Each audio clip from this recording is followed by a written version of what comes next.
Kidney से बाल बनते हैं, नाखून बनते हैं, तो आज हम आपसे नाखून के बारे में जानेंगे। ये जो बोन्स हैं इसको बनाने का फंक्शन और बालों को बनाने का फंक्शन, क्योंकि बालों में जितनी फिल्ट्रेशन है वो बालों से किडनी में भी फिल्टर होता है, वो फिल्टर ही बाल बनता है। नाखून वो वेस्टेज को बाहर, हमारे को हड्डियों की वेस्टेज को बाहर निकालने का एक सोर्स है बहुत बड़ा, और बीमारियों को बाहर निकालने का सोर्स है, और बीमारियों को इंडिकेट करने का भी बहुत बड़ा सोर्स है। जो हाथ और पैर के नाखून होते हैं, इनका क्या फंक्शन होता है? अंगूठा जो है इतना पोर्शन जितना है नाखून वाला, ये इंडिकेट करता है हमारे हेड को। ये जो उंगली, जो अंगूठे के साथ वाली उंगली है, ये हमारे फेफड़े, जिसे हम लंग्स बोलते हैं, उनको डील करते हैं। नमस्कार, D5 चैनल हिंदी देख रहे दर्शकों का मैं वंदना स्वागत करती हूँ। आज एक बार फिर हम आए हुए हैं फन विले डॉक्टर जोगिंदर टाइगर के पास में। डॉक्टर साहब, आपका बहुत बहुत स्वागत है हमारे इस प्रोग्राम में। थैंक यू वेरी मच जी। डॉक्टर साहब, आप अक्सर किडनी की बात करते हैं और किडनी की बात में आप ये बोलते हैं कि किडनी से बाल बनते हैं, नाखून बनते हैं, तो आज हम आपसे नाखून के बारे में जानेंगे। तो आप हमें सबसे पहले ये बताइए कि जो ये नाखून बनते हैं, ये इनको नाखून क्यों, मतलब नाखून क्यों कहा जाता है नाखून को? हाँ, ये बहुत अच्छी बात है। दरअसल के जो हमारी बोन है और बाल है, ये दोनों किडनी से ही बनते हैं, क्योंकि कैल्स जो डिपॉजिट होती है बॉडी में, किडनी का जो वाटर सोर्स है ना किडनी के पास, वो जैसे हम घर बनाते हैं, घर में जितना भी सीमेंट वगैरह है उसको पकाने के लिए हमें पानी की ज़रूरत होती है। किडनी पानी का सोर्स है, इसलिए जो बोन्स हैं इसको बनाने का फंक्शन और बालों को बनाने का फंक्शन, क्योंकि बालों में जितनी फिल्ट्रेशन है वो बालों से किडनी में भी फिल्टर होता है, वो फिल्टर ही बाल बनते हैं। दरअसल जो नाखून की बात आप कहते हैं, नाखून जो होता है वो हमारी जो हड्डियाँ होती है उनका जो वेस्टेज होता है, वो हमारी उंगलियों लेफ़्ट और राइट और पैरों की लेफ़्ट और राइट, उनके थ्रू वेस्टेज आता है। नाखून वो वेस्टेज को बाहर, हमारे को हड्डियों की वेस्टेज को बाहर निकालने का एक सोर्स है बहुत बड़ा, और बीमारियों को बाहर निकालने का सोर्स है, और बीमारियों को इंडिकेट करने का भी बहुत बड़ा सोर्स है। जो हाथ और पैर के नाखून होते हैं, इनका क्या फंक्शन होता है? ऐसा है कि हमारे 5 नाखून लेफ्ट हैंड होते हैं, 5 राइट हैंड में होते हैं, 5 लेफ्ट पैर में होते हैं, 5 राइट में होते हैं। सबसे पहले हमारा सबसे बड़ा जो नाखून है वो होता है अंगूठे का, जिसे थंब बोलते हैं। अंगूठे का जो नाखून है, बेसिकली आप जब अंगूठे को आप देखेंगे भी, इसको सारा इसका कम्प्लीटली आप डायग्राम देखेंगे, इसका स्ट्रक्चर देखेंगे, अंगूठा जो है इतना पोर्शन जितना है नाखून वाला, ये इंडिकेट करता है हमारे हेड को। इसलिए जो अंगूठे का नाखून है ये दिमाग को जो है इंडिकेट करता है, उसके साथ रिलेटेड होता है। और दूसरी जो उंगल होती है, जब हम इसको आगे बांटते हैं, शरीर के 2 पार्ट हैं, हाफ पार्ट लेफ्ट है, हाफ पार्ट राइट है, ठीक है। लेफ्ट वाला पार्ट के ये 5 जो उंगलियां लेफ्ट को डील करती है, 5 राइट को डील करती है। जब सबसे पहले ये अंगूठा मिलकर ये हेड बना, उसके बाद हमारे साइड में है फेफड़े, ठीक है। ये जो उंगली, जो अंगूठे के साथ वाली उंगली है, ये हमारे फेफड़े, जिसे हम लंग्स बोलते हैं, उनको डील करती है। उसके बाद जो ये जो अगली उंगली है, जिसे हम ये बोलते हैं, ये उंगली हमारी स्मॉल इंटेस्टाइन को, इसको बेसिकली वो डील करती है, इसको पित्त उंगली भी बोलते हैं।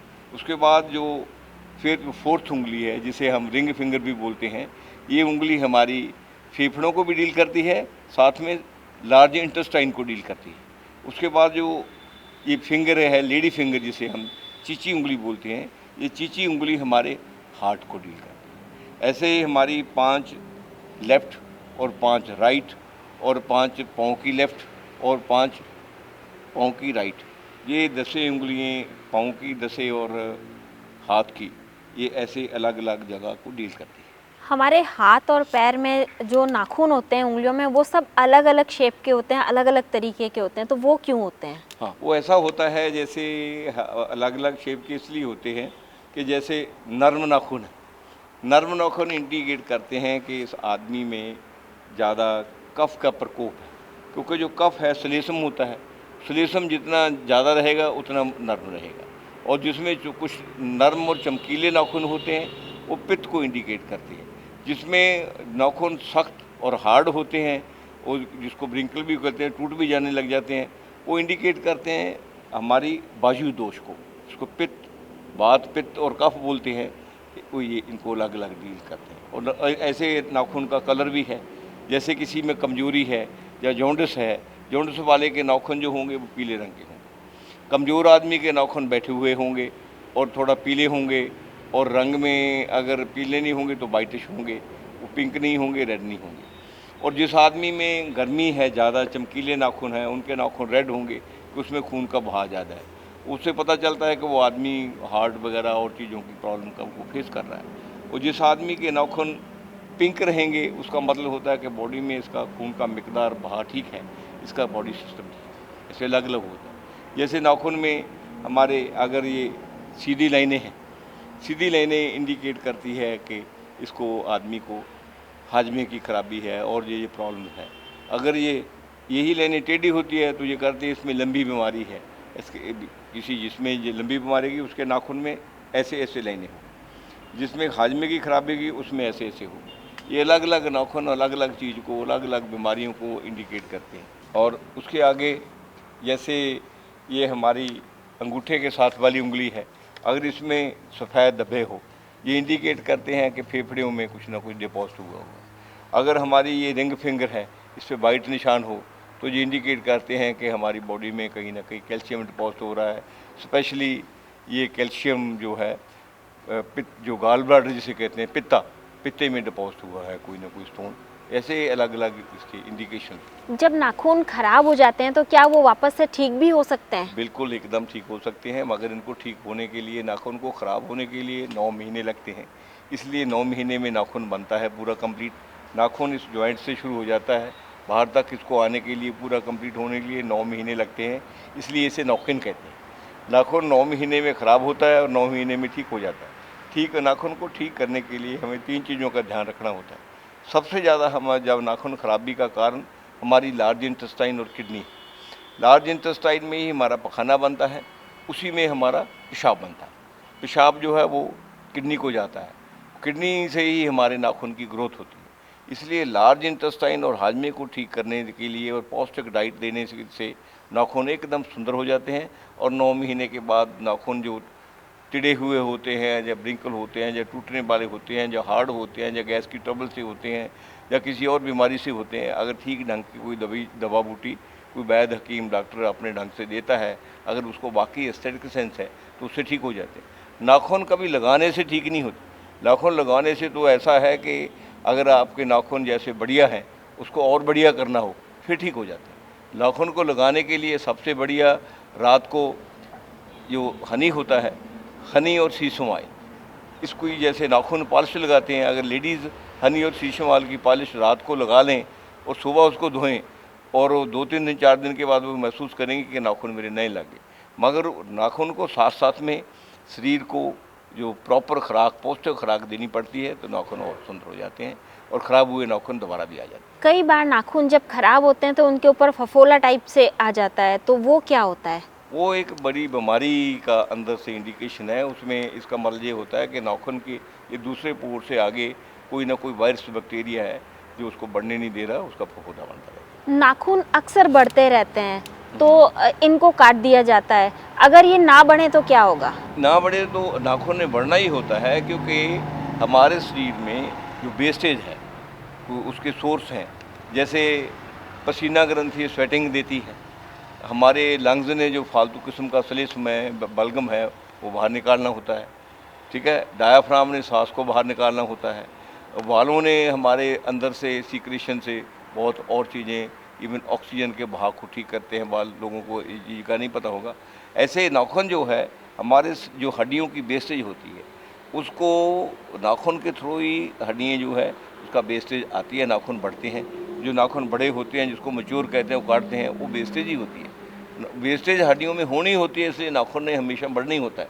अगर नाखून नहीं बढ़ते तो इसका मतलब अंदर प्रॉब्लम आ रही है, इसको देखना चाहिए। कई बार नाखूनों में गड्ढे पड़ जाते हैं, तो उसकी क्या वजह होती है और क्या वो ठीक हो सकते हैं? सर, गड्ढे पड़ने का कारण ये नाखून का होता है। अगर नाखून को हम देखते हैं, उसमें पानी की बूंद तक भी कई बार ठहर जाती है, वो इंडिकेट करते हैं कि फेफड़े और हार्ट की खराबी है।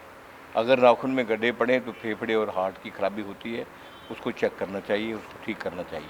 और कई बार नाखून पीले होते हैं। पीले नाखून का मतलब है अनीमिक है बंदा, इसमें ब्लड की कमी है या इसको जॉन्डिस है। इसलिए नाखून मतलब हमारे बॉडी के बहुत चीज़ों को इंडिकेट करते हैं। अगर नाखून हमारे चपटे और सीधे हो जाएं तो इंडिकेट करते हैं कि ये आदमी अग्रेसिव है। किसी ना किसी का कभी भी देखा है जितना जिसके चपटे और अग्रेसिव होते हैं, चपटे और सीधे नाखून बन जाते हैं, वो इतना अग्रेसिव होता है कि आम आदमी के गल पड़ जाता है, लड़ाई झगड़ा बहुत करता है। नाखून आदमी की पर्सनैलिटी को इंडिकेट करते हैं।